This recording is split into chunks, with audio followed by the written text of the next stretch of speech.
Para siswa, ketemu lagi. Untuk tema hari ini kita akan bicara mengenai keadilan. Berarti kita akan memperjuangkan keadilan. Jadi misi di kelas 3 adalah bagaimana kita nanti bisa terjun di masyarakat dan menjadi aktor-aktor perubahan sosial. Maka dibekali dengan paham tentang keadilan supaya nanti di masyarakat setelah kelas 3 selesai bisa dilaksanakan. Pembicaraan ini mencapai targetnya kalau siswa mampu dan bersedia untuk berjuang menegakkan keadilan, kejujuran, kebenaran, perdamaian, dan keutuhan ciptaan sesuai dengan perannya.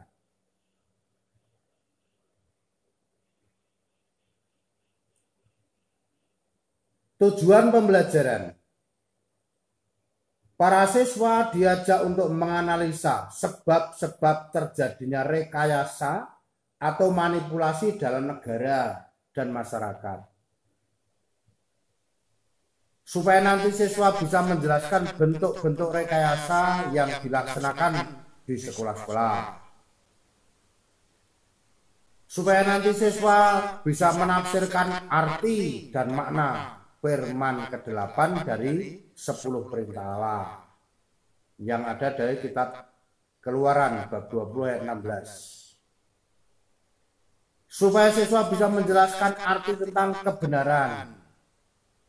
Supaya siswa bisa menjelaskan arti sebab dan akibat kebohongan.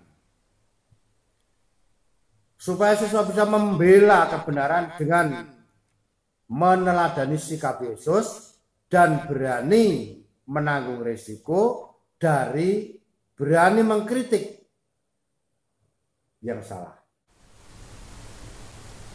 Orang ngerti kalau itu salah, dilakukan.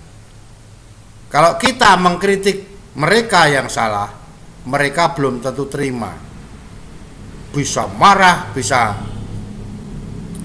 memukuli kita, bahkan bisa membunuh kita.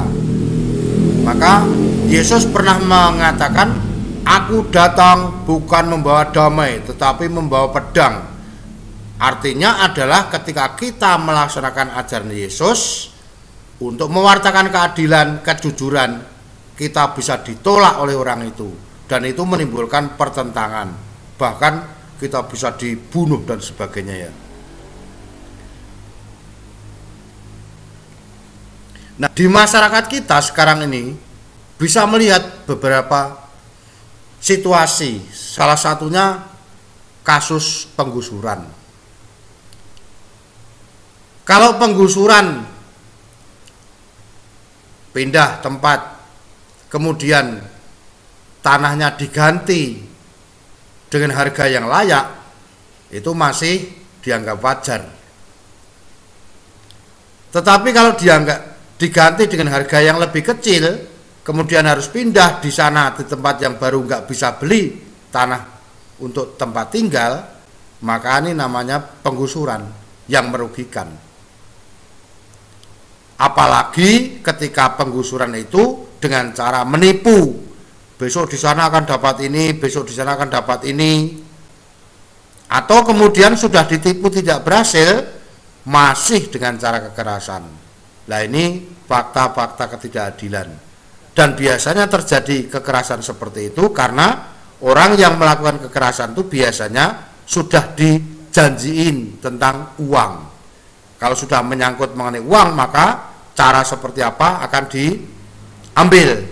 Dan zaman dulu sering ada terjadi orang tua sampai dipukuli, diseret ke sana kemari karena tidak mau tanda tangan untuk pindah.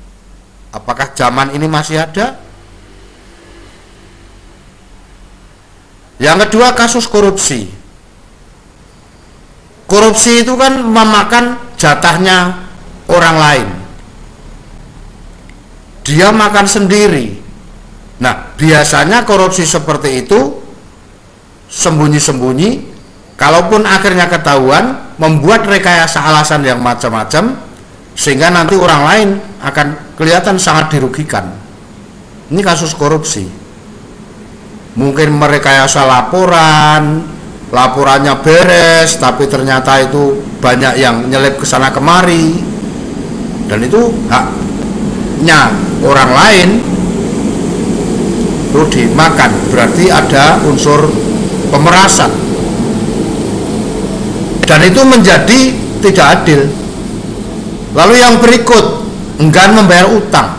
Selama ini kita sering dengar ada namanya kredit macet. Namanya orang utang, kewajibannya ya membayar. Karena ketika utang itu berarti menerima uang, dan itu nanti akan dibayar. Orang bisa berani utang, modalnya adalah percaya. Kredit, itulah. Nah, kredit itu dari bahasa Latin credere, percaya. Saya kredit uang di bank, boleh. Kenapa? Karena modalnya bank percaya kepada saya bahwa saya mampu mengangsur. Nah, kalau orang tidak mau mengangsur, padahal duit sudah dipakai, bahkan sudah habis, itu namanya ketidakadilan. Orang lain mau utang, tidak bisa. Kemudian dampak yang berikutnya juga orang lain tidak dipercaya lagi oleh bank, karena kemungkinan kamu besok akan seperti orang itu yang tidak membayar utang. Nah, ini ketidakadilan, baik ketidakadilan kepada bank maupun ketidakadilan kepada sesama saya yang akhirnya kena dampaknya. Akar masalah ketidakadilan itu sebetulnya di mana? Sistem yang dibuat penguasa. Di negara kita ada Undang-Undang Dasar 45, ada ya mengaturnya batas-batas itu namanya GBHN. Cuman sekarang kan sudah ganti peraturan presiden, peraturan menteri dan sebagainya. Kalau di kepala penguasa itu pertama-tama sudah ingin membuat supaya saya untung sendiri, maka peraturan-peraturan yang dibuat itu pasti akan membuat dia untung. Nah, rakyat biasanya begitu diperlakukan tidak adil. Jadi sistem yang dibuat karena pengen mendapatkan keuntungan, sehingga keuntungannya itu kelihatannya legal, tapi sebetulnya adalah untuk keuntungan pribadi. Ini pasti nanti akan menjadi ketidakadilan. Yang kedua, sistem struktural yang mengutamakan orang kaya. Jadi biasanya kita kalau sudah mendapatkan sesuatu dari orang kaya, kemudian kita disuruh apa-apa mau, termasuk untuk menindas sesamanya. Jadi secara struktural itu dia tunduk begitu saja, dan itu banyak terjadi. Dan nampaknya sampai hari ini masih ada yang seperti itu. Kalau orang Jawa itu disebut mental jongos, suruh apa-apa mau, suruh apa-apa mau. Lalu akar masalah dalam paham Jawa. Dalam paham Jawa sangat jelas menyebut semua akar ketidakadilan ada di 3 ta. Ta yang pertama tahta, ta yang kedua harta, ta yang ketiga wanita. Nah, ketiga-tiganya itu membuat orang bisa memperlakukan orang lain tidak adil, pemerasan, macam-macam. Tahta adalah kedudukan. Siapa sih sebetulnya orang yang tidak mau berkuasa menempati tahta gitu? Di Indonesia menjadi anggota legislatif DPR itu sudah ada yang jujur, ada yang tidak jujur. Kalau yang tidak jujur tendang sana, tendang sini. Tahta presiden itu selama 5 tahun periode pertama itu, nanti juga periode kedua, presidennya hanya 1, sementara yang jago mungkin 2 atau 3. Nah, ini kalau memang itu ada yang tidak jujur, ya sikut sana sikut sini. Karena tahta maka orang bisa berbuat tidak adil. Harta harta. Siapa orang yang tidak suka harta? Semua orang suka. Dan boleh apa tidak mempunyai harta? Boleh, asal dimiliki dengan baik dan benar. Tapi yang dimaksudkan di sini adalah harta yang dimiliki dengan cara yang tidak benar. Di masyarakat kita kelihatan sekali ada orang kakak beradik, kakak sama adik rebutan harta warisan orang tua. Kalau orangnya menerima, ya udah dibagi dari orang tua, beres, tidak masalah. Tapi juga terjadi kemudian tendang sana tendang sini, lalu bisa bunuh-bunuhan karena harta. Yang ketiga, wanita. Wanita itu juga menjadi masalah sumber ketidakadilan. Semua laki-laki pengen supaya wanita menjadi miliknya. Mungkin jatahnya wanita menjadi istri satu, tetapi kemudian masih ada yang rebutan lagi. Dan kita bisa melihat di berita, ada di diskotik gitu ya, di rumah punya istri, tapi di sana di diskotik masih rebutan seorang wanita. Dan karena wanita itu menghabiskan semuanya, wanita yang harus dibayar dan sebagainya seperti itu, nanti duitnya nggak punya, lalu nggak punya, pengen beli wanita lagi, maka pengen uang lagi, maka mungkin mencuri, maka mungkin merampok dan sebagainya. 3T itu dalam paham Jawa menjadi sumber ketidakadilan. Nah, khusus wanita itu sebetulnya hanya menyesuaikan suara ya. Jadi tidak cuma wanita sebetulnya, ya pria juga. Tapi supaya bunyinya itu pas, harta tahta wanita, maka yang diambil contoh wanita. Tapi sebenarnya pria juga sama. Di antara para cewek-cewek, karena rebutan cowok itu juga bisa berantem, dan mereka juga bisa seru berantemnya karena rebutan pria. Ya begitu.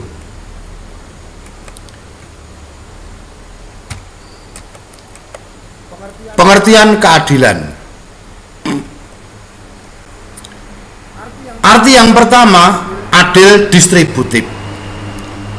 Distributif berarti membagi sesuai kebutuhannya. Jadi kalau seorang ibu punya uang 10.000, anaknya punya 3, yang satu SMP, yang satu SD, yang satu TK, maka 10.000 tadi untuk yang SD mungkin diberi 5.000, atau yang SMP 5.000, yang SD mungkin 2.000, yang TK sisanya.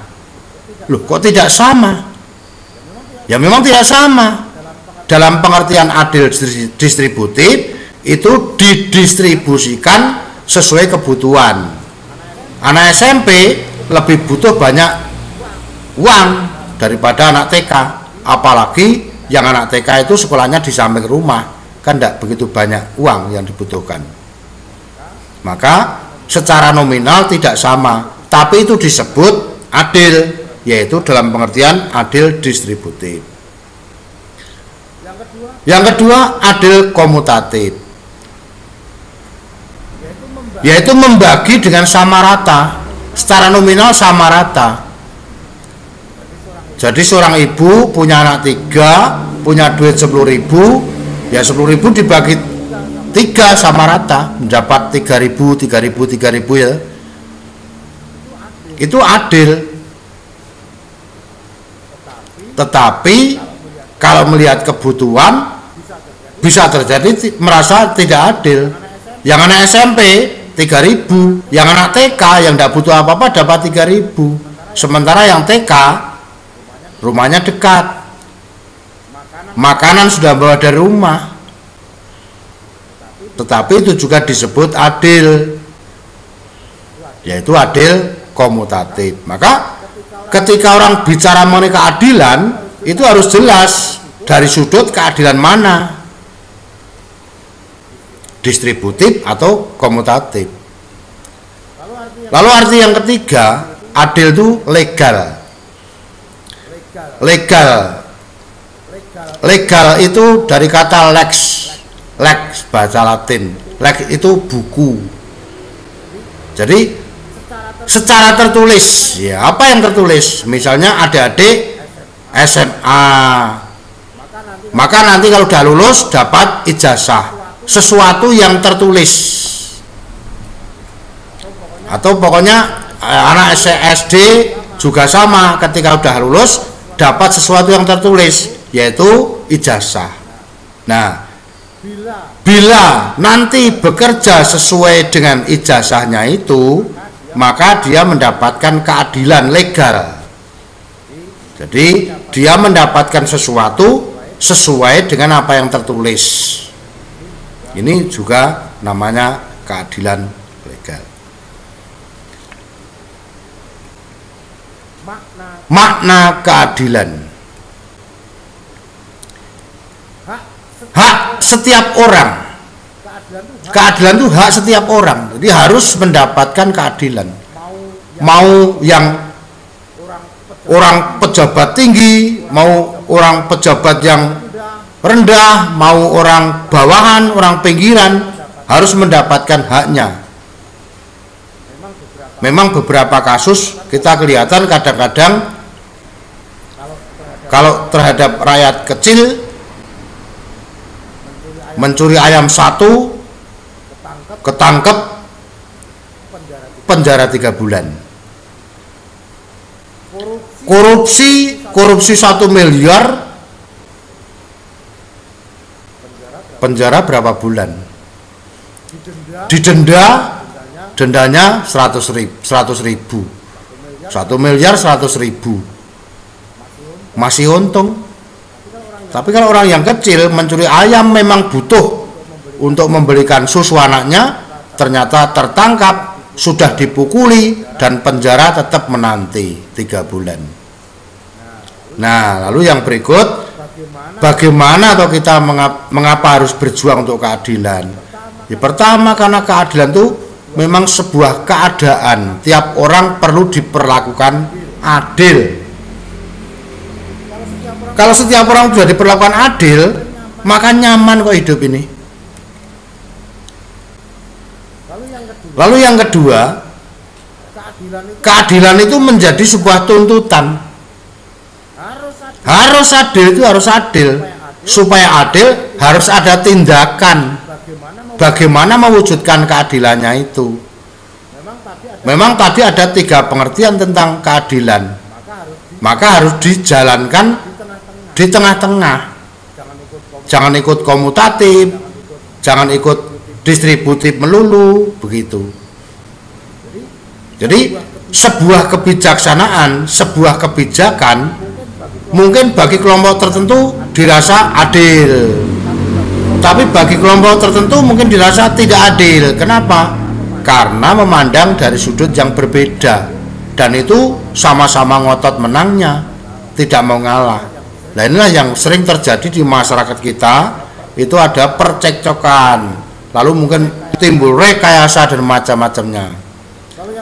Lalu yang berikut, keadilan itu adalah keutamaan. Jadi ada tekad untuk mewujudkannya. Ketika keadilan itu terwujud, maka kelihatan bahwa orang punya sebuah keutamaan. Jadi, oh ini membutuhkan keadilan distributif. Oh, dalam hal ini membutuhkan keadilan komutatif. Ini bijaksana. Orang yang bijaksana berarti mempunyai keutamaan. Tinjauan kitab suci. Injil Matius bab 12 ayat 2-6. Melihat itu berkatalah orang Farisi kepadanya, lihatlah murid-muridmu berbuat sesuatu yang tidak diperbolehkan pada hari Sabat. Tetapi jawab Yesus kepada mereka, tidakkah kamu baca apa yang dilakukan Daud ketika ia dan pengikutnya lapar? Bagaimana ia masuk ke dalam rumah Allah dan bagaimana mereka makan roti sajian yang tidak boleh dimakan, baik olehnya maupun oleh mereka yang mengikutinya, kecuali oleh imam-imam. Atau tidak tahukah kamu baca kitab Taurat bahwa pada hari-hari Sabat imam-imam melanggar hukum Sabat di dalam bait Allah, namun tidak bersalah. Kitab Amos bab 5. Hai kamu yang mengubah keadilan menjadi ipuh dan yang mengempaskan kebenaran ke tanah, Dia yang telah membuat bintang Kartika dan bintang Belante, yang mengubah kekelaman menjadi pagi dan membuat siang gelap seperti malam, Dia yang memanggil air laut dan mencurahkannya ke atas permukaan bumi. Tuhan itu namanya. Mau sembunyi di mana? Di laut Tuhan ada. Dia yang menimpakan kebinasaan atas yang kuat, sehingga kebinasaan datang atas tempat yang berkubu. Tuhan, siapa yang bisa sembunyi dari Tuhan? Mau sembunyi di gunung? Tuhan ada. Mau sembunyi di laut? Tuhan ada. Mereka benci kepada yang memberi keteguran di pintu gerbang, dan mereka keji kepada yang berkata dengan tulus ikhlas. Sebab itu, karena kamu menginjak-injak orang yang lemah dan mengambil pajak gandum daripadanya, sekalipun kamu telah mendirikan rumah-rumah dari batu pahat, kamu tidak akan mendiaminya. Karena menginjak-injak punya rumah, singkirkan oleh Tuhan. Sekalipun kamu telah membuat kebun anggur yang indah, kamu tidak akan menanggungnya, karena kamu berbuat tidak adil pada orang. Jadi keadilan itu bagi Tuhan menjadi sangat pokok, karena akan hidup dengan bahagia. Sebab aku tahu bahwa perbuatanmu yang jahat banyak dan dosamu berjumlah besar. Hai kamu yang menjadikan orang benar terjepit, yang menerima uang suap, dan yang mengesampingkan orang miskin di pintu gerbang. Sebab itu orang yang berakal budi akan berdiam diri pada waktu itu, karena waktu itu adalah waktu yang jahat. Nah, jadi Tuhan sangat benci dengan orang yang berlaku tidak adil. Nah, kalian semua lulus dari sekolah kita akan terjun di masyarakat, entah yang mungkin akan kuliah atau mungkin kerja. Kalau kuliah ya mungkin nanti ditunda dulu jadi pejabat, tapi kalau yang langsung di masyarakat maka bisa terjadi mungkin ada yang dipilih jadi kepala desa, ada yang dipilih menjadi RT. Nah itu kalau udah main uang biasanya mulai dengan tidak adil, menekan. Nah maka hati-hatilah akan peringatan Tuhan lewat Nabi Amos ini. Jangan karena mempunyai kekuasaan maka dipakai untuk membuat penderitaan orang lain. Yang dihadapi adalah Tuhan yang maha besar, yang ada di mana-mana. Nah kita lihat dari kitab Amos tadi, panjang sekali, bahwa sampai hari ini nafsu manusia serakah itu masih ada, masih melekat. Lalu yang kedua, nafsu berkuasa itu masih ada. Padahal zaman Amos itu zaman tahun 700 sebelum Masehi. Sekarang sudah tahun 2020. Tapi sekarang masih ada yang serakah seperti itu. Lalu zamannya Amos memang upacara keagamaan bagus, upacara doa bagus, tapi itu ternyata untuk menutupi kedoknya. Upacara bagus untuk menutupi kebohongannya. Jadi kehidupan keagamaan hanya terbatas pada ritual saja, pelaksanaannya nol. Lalu zamannya Amos juga sudah kelihatan filosofi Jawa itu sumbernya adalah 3 tahta, harta, dan wanita. Nah maka kita harus siap menjadi seorang pemimpin yang memperjuangkan keadilan. Di negara kita punya dasar UUD 45, terutama pasal 33 dan 34. Lalu yang berikut Pancasila, terutama sila yang pertama ya Ketuhanan Yang Maha Esa itu adalah dasarnya. Lalu yang keadilan sosial bagi seluruh rakyat Indonesia. Landasan perjuangan keadilan menurut gereja juga ada, yaitu kitab suci tadi seperti Amos, lalu juga kitab Keluaran ada 10 perintah Allah, atau dalam perjanjian baru Matius. Ya, yang berikutnya ada juga dokumen gereja.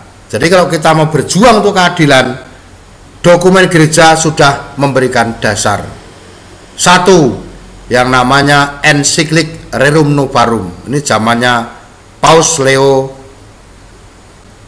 13. Rerum Novarum dari kata res, dan novarum dari kata nova, baru. Jadi suatu yang baru, bahwa dulu hanya bicara mengenai agama-agama, tapi sekarang bicara mengenai hal yang lebih luas. Lalu dokumen Quadragesimo Anno, Paus Pius 11. Quadragesimo, quadra itu 4, kuadran itu 4, gesimo puluhan. Anno dari kata annus, artinya tahun, berarti 40 tahun, memperingati 40 tahun munculnya Rerum Novarum. Nah, bicara tentang keadilan para buruh. Lalu dokumen yang berikutnya ensiklik Pacem in Terris. Pacem dari kata pax, damai, in dalam, teris bumi, damai di bumi, perdamaian bangsa-bangsa. Lalu yang berikut dari ensiklik Populorum Progressio, ini zaman Paulus V. Populorum dari kata populus, bangsa, progres, maju, kemajuan bangsa-bangsa. Bangsa-bangsa akan bisa maju kalau adil. Kalau terjadi kesenjangan, ada yang ribut sana, ribut sini, ribut sana, protes sana sini, maka tidak akan terjadi damai itu. Nah, untuk menyelesaikan ketidakadilan itu, kita harus berusaha pelan-pelan dengan cara kooperatif, gitu. Tidak ada yang dapat merampas hak orang lain, hanya Tuhan sebetulnya kalau memang Tuhan mau. Maka kita harus berpikiran jernih, dan kita harus membuat supaya penyelesaiannya itu tidak ada yang dikalahkan. Win-win solution. Maka sebaiknya apa? Ada sesuatu yang tidak beres, pertama dianalisa masalahnya apa. Oh, masalahnya ini ketemu dan sebagainya. Baik, setelah masalahnya ketemu, maka bagaimana diusahakan supaya bisa terjadi. Jadi yang menjadi korban harus diberdayakan. Jadi kok ada muncul seperti ini pengemis, ya sekarang pengemis diangkat, jangan diusir. Jadi dia menjadi pengemis mungkin karena ketidakadilan. Sekarang ketahuan menjadi pengemis, diusir, maka muncul ketidakadilan yang baru. Maka untuk mengatasi itu, maka pengemisnya diajak ngomong, kemudian bisa diberi lapangan kerja, lalu diberdayakan. Kalau filosofi Jawa akan mengatakan, kalau memberi jangan memberi ikan, tetapi memberi pancingnya. Kalau diberi ikan, sekarang diberi satu, digoreng, habis. Besok minta lagi, diberi satu, digoreng, habis, nggak akan berkembang. Tetapi kalau diberi pancing, mungkin hari ini pertama kasih ikan satu sama pancing satu. Ketika ikannya digoreng habis, dia bisa mencari dengan pancingnya itu. Mungkin hari ini dapat ikan satu, tidak apa-apa habis digoreng. Tapi kalau besok mendapat ikan dua, satu digoreng, satu ditabung, dijual ditabung. Misalnya dapat 4, satu digoreng, 3 dijual supaya ditabung. Maka yang diperlakukan tidak adil tadi diberdayakan supaya lama-lama mandiri. Jangan diciptakan untuk cuman mengemis. Lalu memberi kesaksian. Kalau memang misalnya contoh pengemis tadi sudah bisa mandiri, maka sekarang dia ngomong dengan cara seperti ini, saya bisa mandiri sekarang. Lalu yang berikut, untuk memberikan perintah itu tidak boleh dengan cara kekerasan. indoktrinasi, nggak boleh, justru harus diajak-ajak. Seorang pengemis tadi ketika dipaksa dengan kekerasan maka akan tidak mau. Tetapi kalau diajak dengan cara persuasif, kooperatif, maka dia akan mengerti. Sebagai kesimpulan, ternyata ketidakadilan itu masih ada sampai hari ini. Karena sampai sekarang ini masih ada manusia yang merasa kurang dari apa yang harus didapat. Ketika gaji 10 juta, tidak memikirkan sesuatu yang lebih yang harus dibeli. Ketika gajinya naik menjadi 50 juta, maka mulai berpikir dengan sesuatu yang lebih tinggi lagi. Maka gaji 50 juta menjadi tidak cukup. Dan inilah yang menimbulkan serakah baru lagi. Jadi kita walaupun mempunyai hasil gaji yang besar akan merasa kurang. Karena memang keinginannya menjadi lebih. Tapi kalau mungkin orang yang bisa menerima dengan gaji kecil pun bisa cukup. Karena orang tidak akan punya pikiran yang berlebih-lebih lagi. Muncullah korupsi, manipulasi, dan lain-lain yang bisa memperdaya orang lain. Ini yang membahayakan kita sampai hari ini juga masih ada.